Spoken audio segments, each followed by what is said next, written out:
Olá, meus amigos, tudo bem? Que prazer estar aqui para a nossa classe bíblica de hoje. Um abraço, pastor Crisley, um abraço, pastor Pablo, um abraço, pastor Marcos Santos e um abraço, pastor Marcos Seifer. É um prazer estarmos juntos nessa classe bíblica com todos vocês. Um abraço, meus irmãos, minhas irmãs, meus amigos convidados. Hoje a classe nossa está uma bênção e o tema de hoje é muito importante naquela sequência que nós estamos fazendo sobre o curso do Apocalipse, mas agora estamos centrados na questão do santuário. Hoje eu vou falar com vocês sobre um detalhe importante do dia da expiação e o juízo, e também vamos falar sobre como funcionava a expiação na terra e também no céu. Por isso, prepare o seu coração, pegue a sua Bíblia e vamos meditar na palavra de Deus.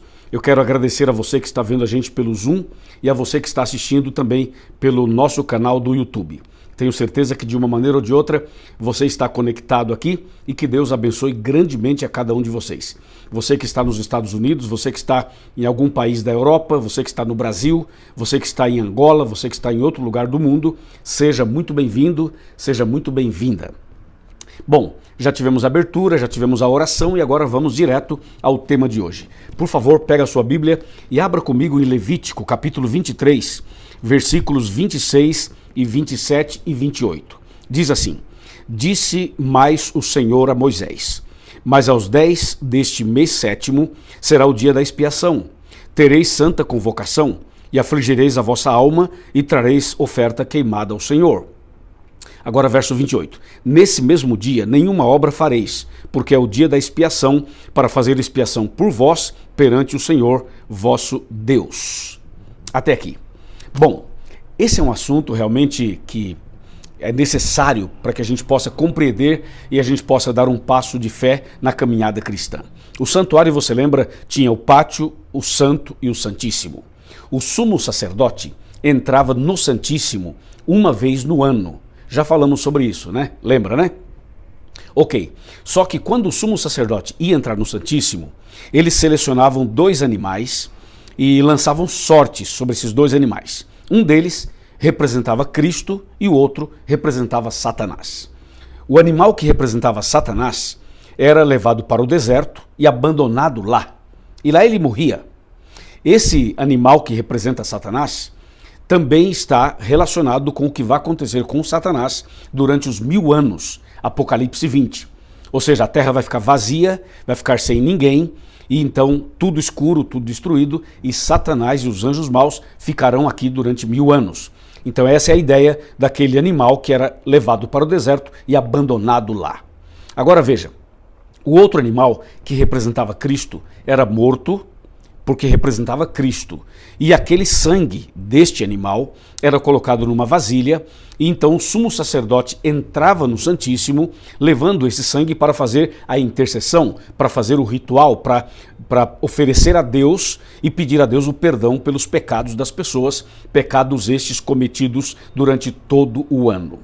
Quando o sumo sacerdote entrava no Santíssimo, o povo de Israel ficava ao redor do santuário em oração, em contrição, em jejum, e também ficavam ali numa íntima comunhão com Deus, porque aquele dia era o dia da expiação, era o dia do perdão, era o dia do juízo.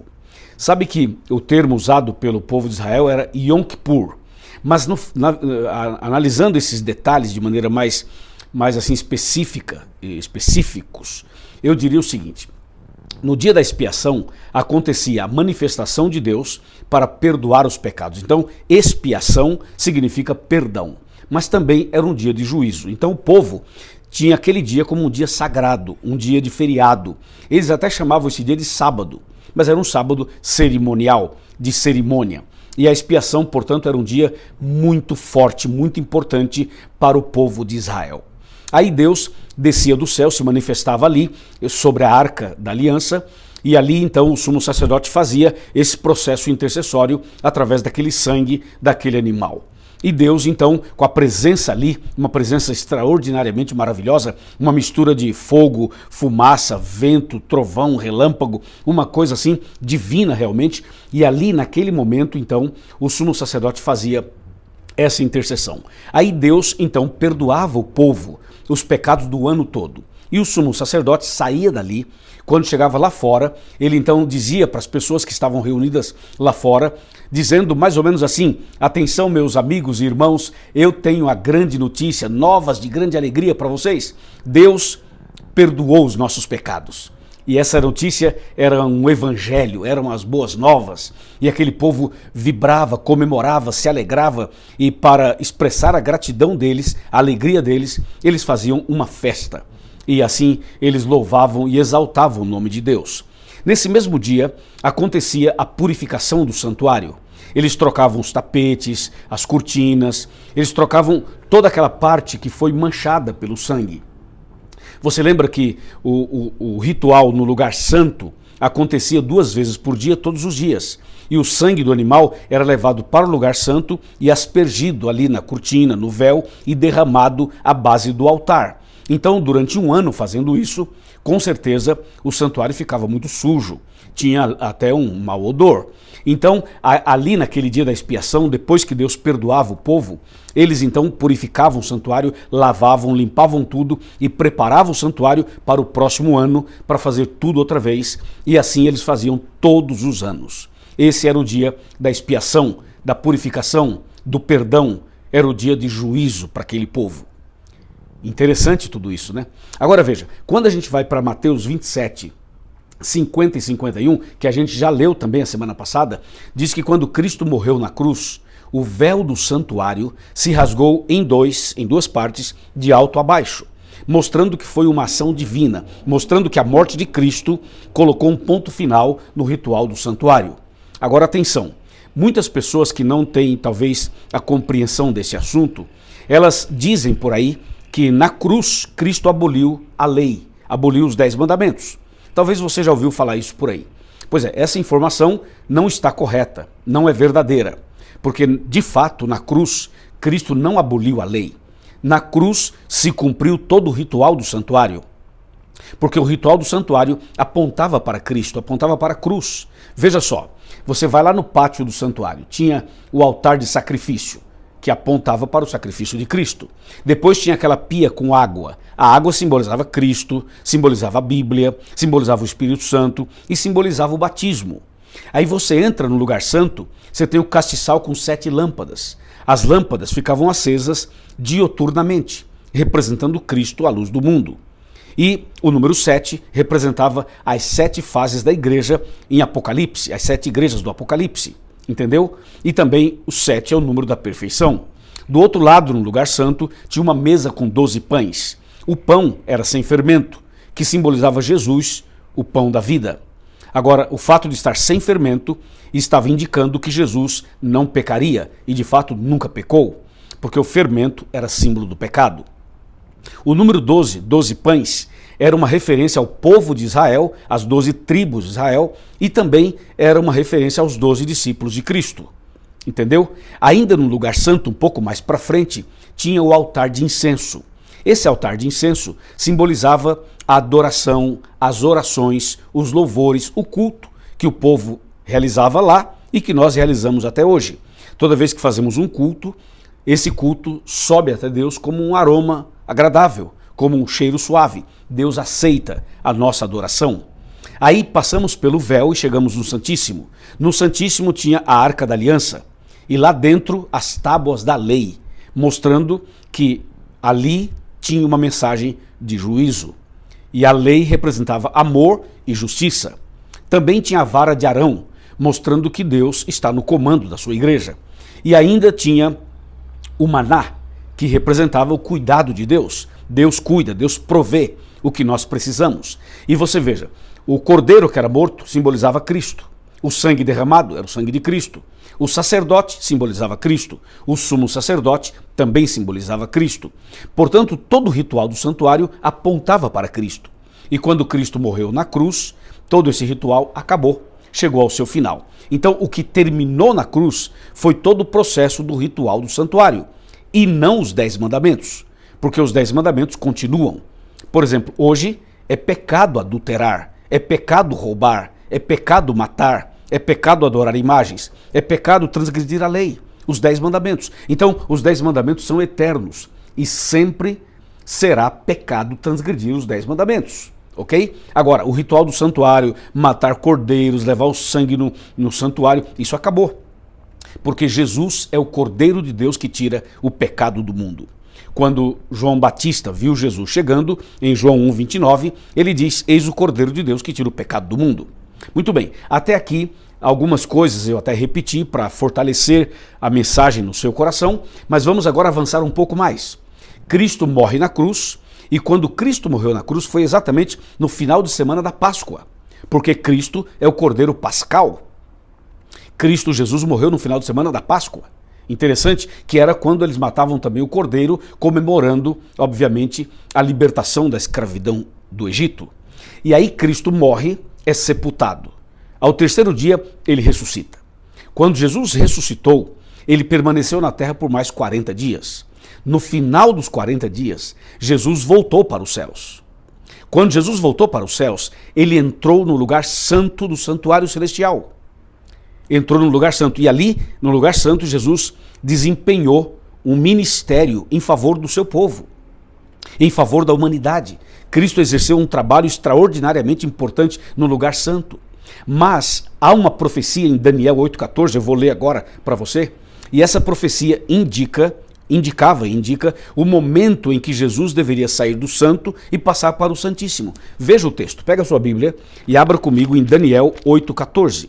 Observe, Daniel, estou abrindo a minha Bíblia aqui junto com você. Daniel 8,14, diz assim, atenção, está bem aqui.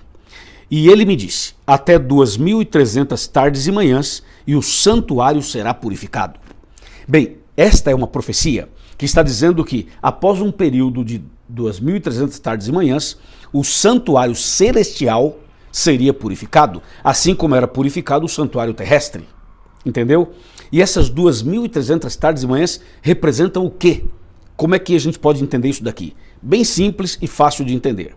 Aqui fala 2.300 tardes e manhãs.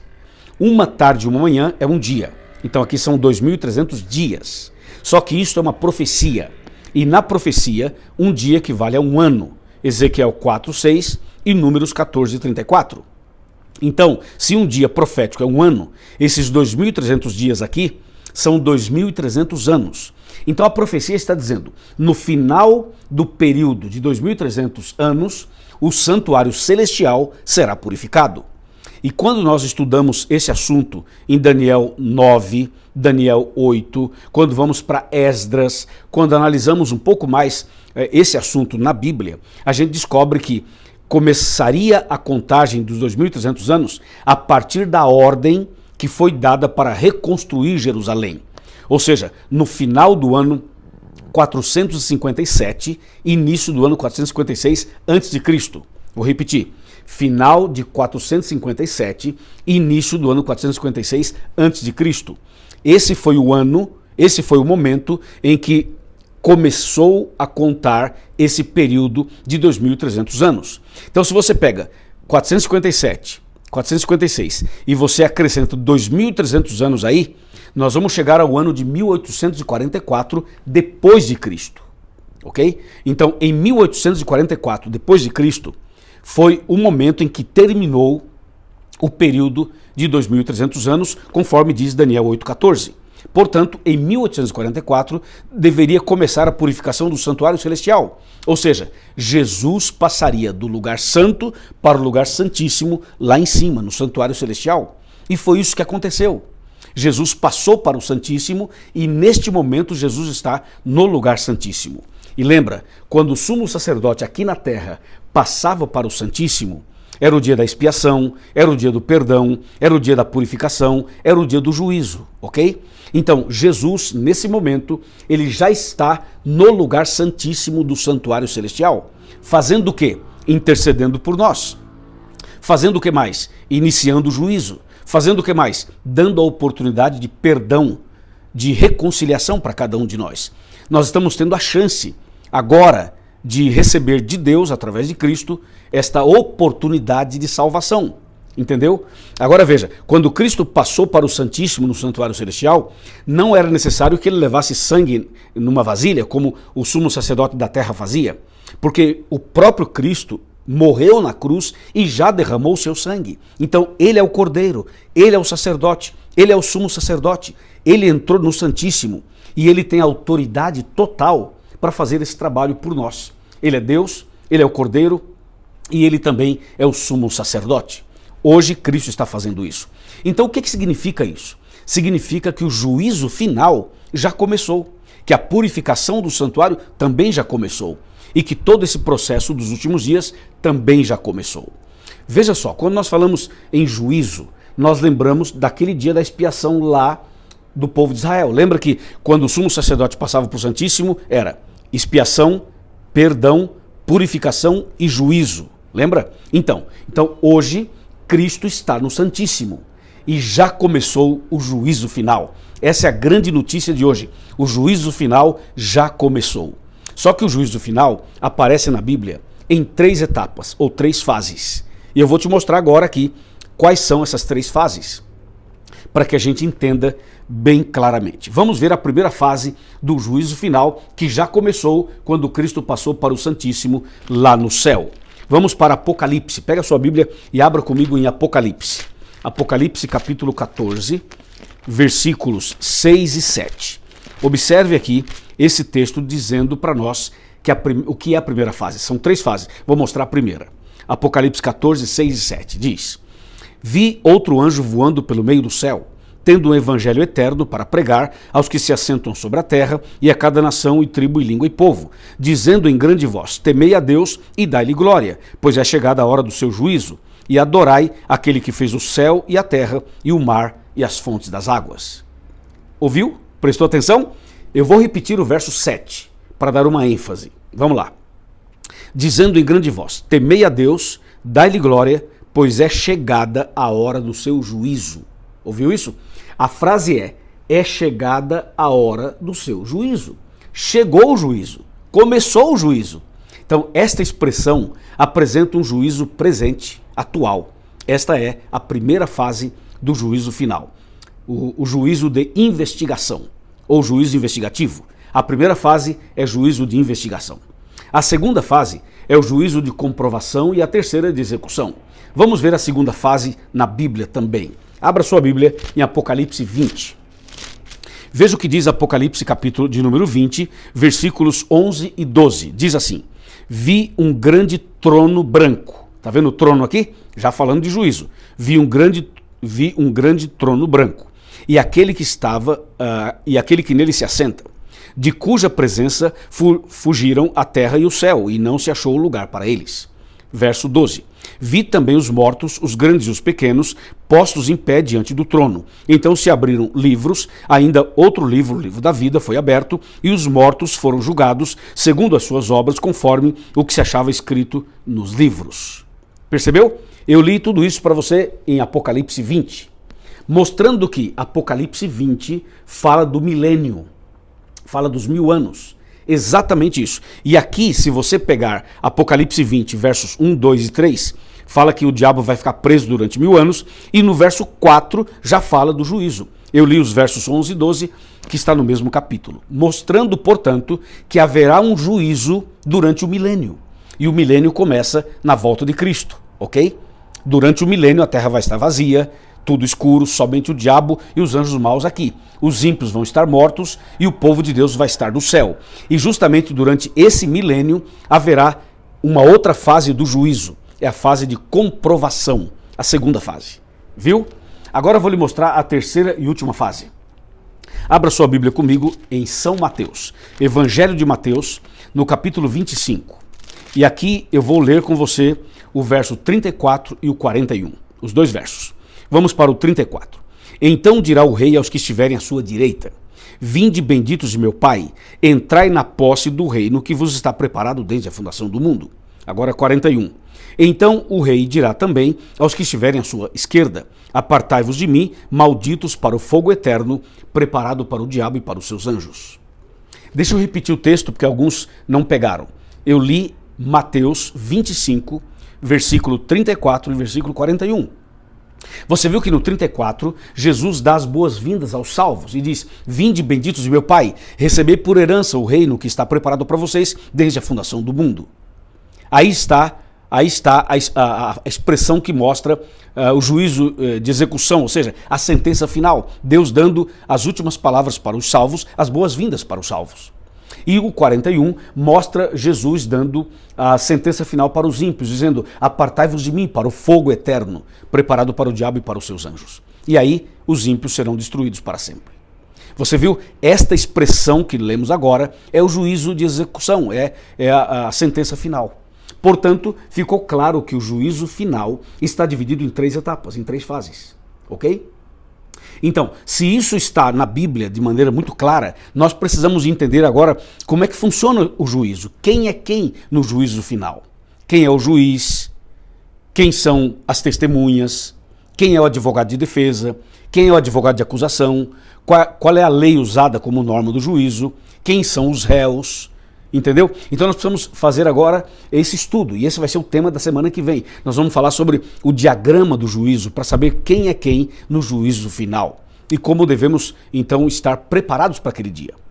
Mas hoje, no estudo de hoje, eu quero mostrar para você uma mensagem que está em Apocalipse 14, na primeira fase do juízo, para que você possa entender como nós devemos viver agora. Entenda, são 3 fases do juízo: juízo de investigação, juízo de comprovação e juízo de execução. Ficou claro?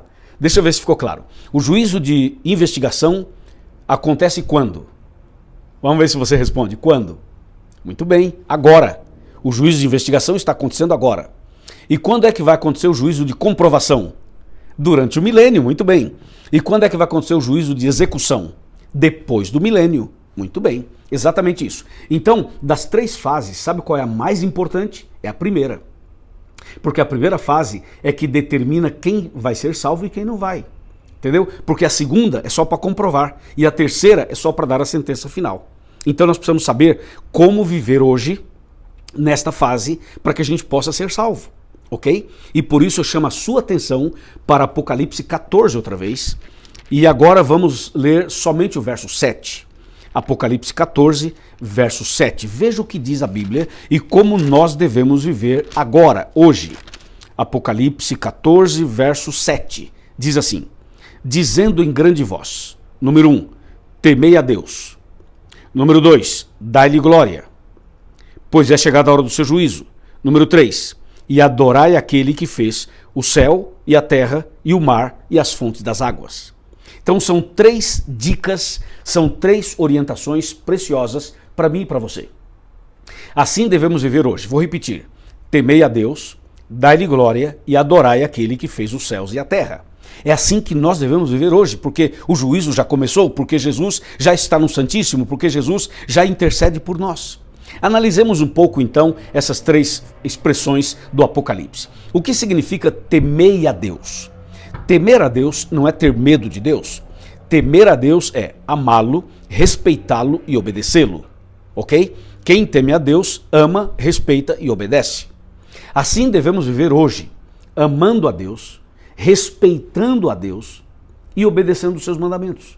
Você já percebeu que muitas pessoas nos dias de hoje já não têm respeito para com as coisas de Deus?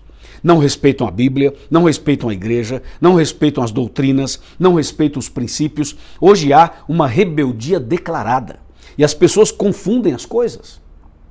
A igreja é um lugar de adoração, não é uma praia, entendeu? E a praia não é uma igreja. Então, ou seja, nós precisamos entender que as coisas de Deus precisam ser respeitadas, né? A música, a adoração, a nossa postura, entendeu? A nossa maneira de se apresentar perante Deus. Porque Deus é meu amigo, mas Deus é meu Deus.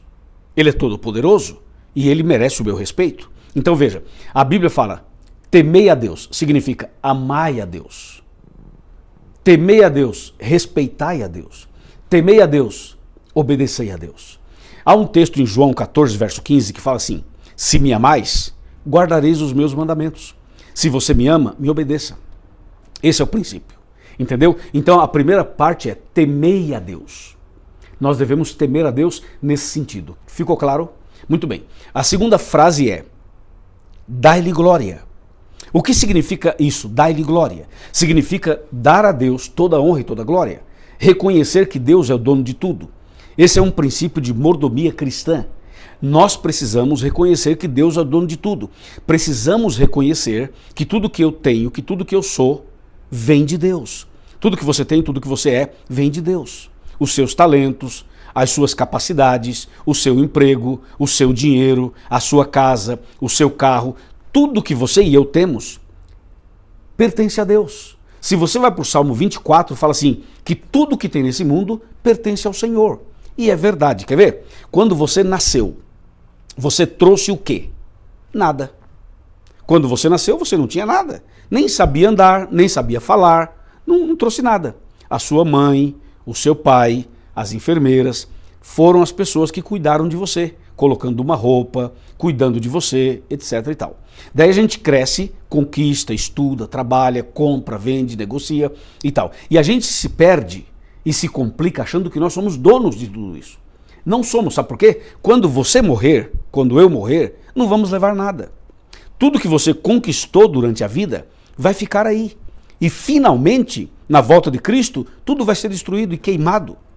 Então, na verdade, tudo pertence a Deus e não a nós.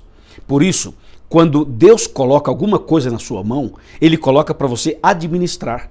Nós somos administradores, nós somos mordomos. Por isso é um princípio de mordomia cristã.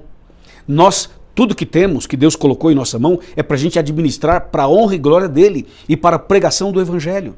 E não para o egoísmo humano, e não para que a gente possa se gabar, achar que nós somos donos de tudo, e somos isso, somos aquilo, para sermos vaidosos, orgulhosos, prepotentes e até humilhar os outros. Isso jamais, não. Então, dar-lhe glória significa reconhecer que tudo que nós somos e tudo que temos, a glória pertence a Deus.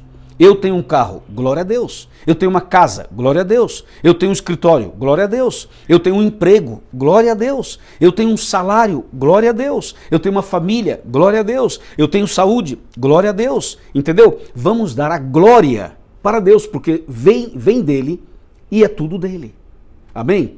Esse é um princípio que a Bíblia Sagrada nos ensina. E a terceira frase é: adorai aquele que fez os céus e a terra. O que significa adorar a Deus? Eu vou comentar com você 2 pontos importantes sobre adoração. O primeiro ponto: adoração é quando a gente estuda a Bíblia, ora e canta louvores a Deus. Por exemplo, um culto na igreja basicamente envolve essas 3 coisas. É estudo da Bíblia, oração e louvor. Isso é adoração. Eu posso fazer um culto de adoração na igreja, mas também posso fazer na minha casa. Ou posso fazer embaixo de uma árvore. Ou posso fazer no escritório, ou posso fazer em um lugar aberto. Ou seja, nós podemos fazer um culto de adoração, mas para ser um culto de adoração, temos que estudar a Bíblia, orar e cantar louvores a Deus. Bom, esta é uma explicação. A outra explicação é que adoração deve ser um estilo de vida. Ou seja, aí não é um programa engessado, como acabei de fazer, de apresentar. Esse programa de cantar, orar, ler a Bíblia, a gente faz o culto em casa, na igreja ou em outro lugar. Está perfeito. Mas tem um outro ponto que é o princípio de estilo de vida de adoração. Ou seja, cada um de nós deve adorar a Deus pelo nosso estilo de vida. Ou seja, por nossa honestidade, por nosso testemunho, por nossa maneira de ser, nossa forma de se relacionar com as pessoas. Entendeu?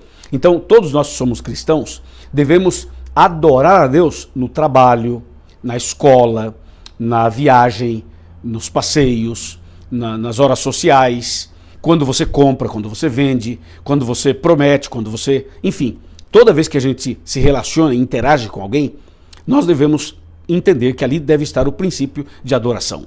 Então, uma pessoa que serve a Deus, que é honesta, a honestidade dela adora a Deus.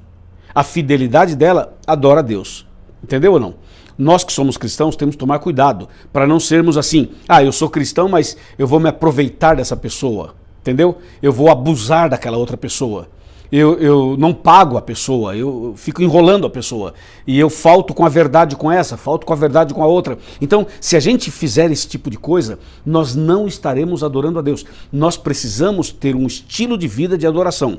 Ou seja, as pessoas com as quais nós nos relacionamos devem olhar para nós e dizer assim: uau, essa mulher, esse homem, essa pessoa realmente é um cristão, é uma cristã. Porque olha, a vida dele, a vida dela é um exemplo, é uma inspiração. É claro que nós não somos perfeitos, nós erramos e vamos errar muitas vezes, mas a gente tem que fazer todo o nosso possível para vivermos corretamente. E aí é o estilo de vida de adoração. Por isso o texto fala: adorai aquele que fez os céus e a terra.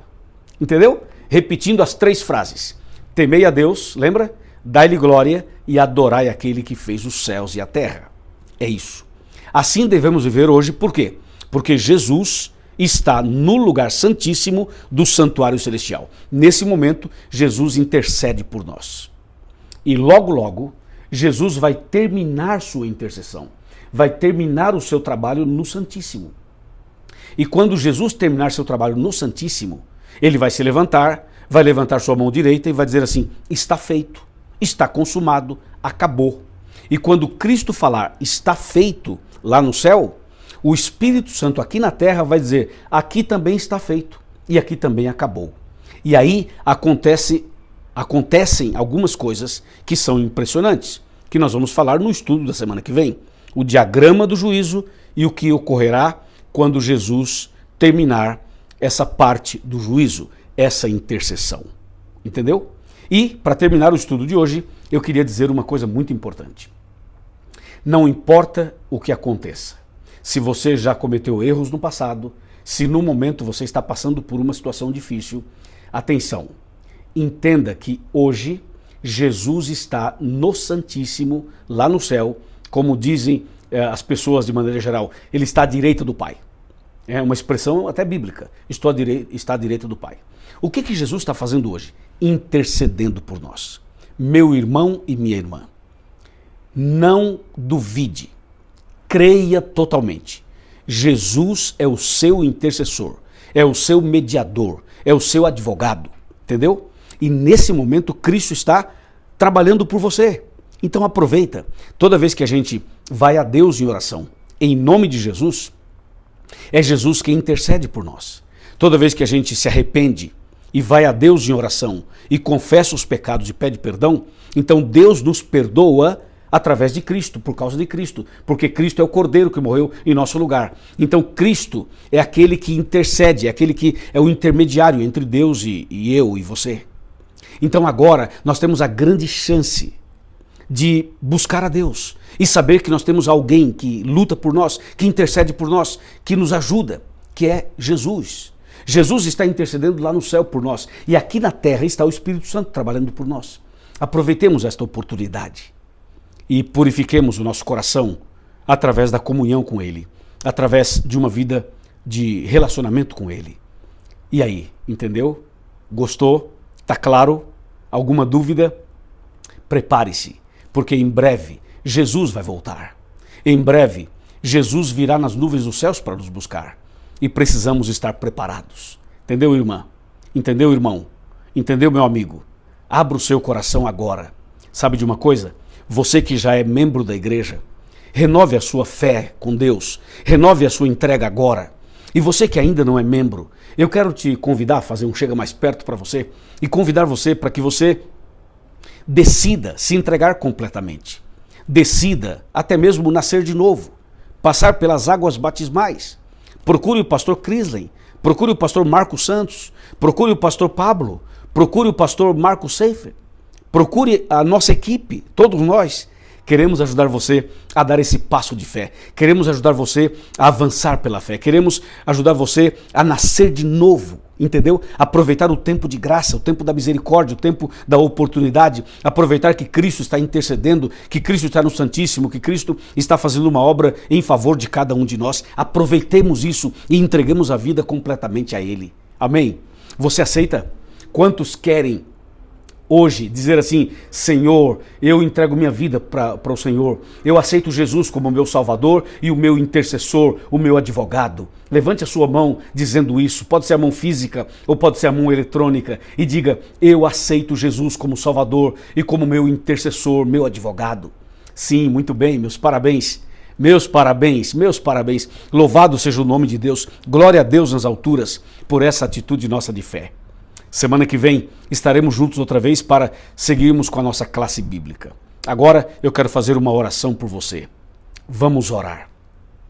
Querido Pai Celestial, obrigado por essa mensagem.